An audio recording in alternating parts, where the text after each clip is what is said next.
All right, folks, so where even to begin? It has been a wild Wednesday. As we all knew it was, we were talking about yesterday the uncertainty going into the election. I've got some charts pulled up here, and I was looking at the price action of Bitcoin, kind of following a lot of the uncertainty. And as we were talking about, the volatility has just been off the charts. We saw, Bitcoin overnight as the elections were kind of up in the air. Drop all the way down to 13,500. It was about a $500 drop from the peak at 14,000. And already this morning we breached back up above 14,000. So that sort of volatility, 500 down, 12 hours later, $500 up. That's kind of what we're talking about when we talk about volatility, where you have to be patient. You can't go and chase the market. You have to let the market come to you. You have to be in a position to set your limit orders and be patient and wait for the market to come to you. That's why if you're chasing market buying, you're gonna end up getting burned because you're buying the top and you're selling the bottom. When the volatility comes, you end up on the wrong side of the trade. So we're gonna be keeping our eyes on the election. I'm about to turn the TV on and see what some of the results are.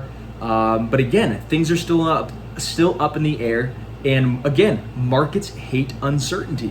Markets love certainty.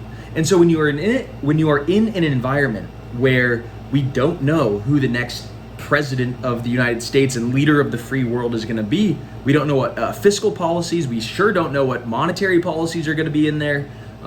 It has that sort of effect on the markets that they just start to puke, and then they rally, and then they puke, and then they rally, and it just whipsaws everybody. So one of the things that we're looking at right now is a lot of the altcoin opportunities. So for the past month and a half, altcoins have kind of been in a really strong downtrend relative to Bitcoin, but now we're starting to see with this volatility some panic selling that is providing a lot of liquidity for longs to open up. So the risk reward has started to actually skew a little bit better towards the long side in some of these altcoins. So if you're not following along in our Crypt Nation subscriber group or the model portfolio or any of the stuff we do over there, you're missing out because we're about to put out a good chunk of buy zones for some of these altcoins. So you guys need to make sure that you're following along with those trades, or else you could very well get left in the dust. There are a couple fundamental events that are occurring right now,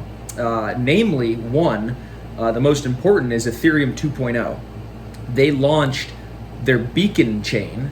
So the beacon chain is basically in Ethereum 1.5. It's like the step from 1.0 to 2.0 where you send your tokens to this new chain and it converts them to the Ethereum 2.0 tokens. So this whole Ethereum 2.0 hype is just about to get started. So there's a ton of volatility in that market as well, which means opportunity, right? Great trading opportunities. So keep your eyes and ears peeled. You're going to see some really interesting bounces and reversals in the altcoin market sooner rather than later. Again, the last month and a half, 2 months almost, we've been in a really steady, strong downtrend for altcoins relative to both the dollar and to Bitcoin. But now in terms of the US dollar, things are moving much higher. And in terms of Bitcoin, things are bottoming out. So that BTC strength is one of those things that we're just seeing. Whenever BTC starts to show a little bit of weakness in its structure, we think that that's going to be prime opportunity for the altcoins. So guys, stick around and again, subscribe.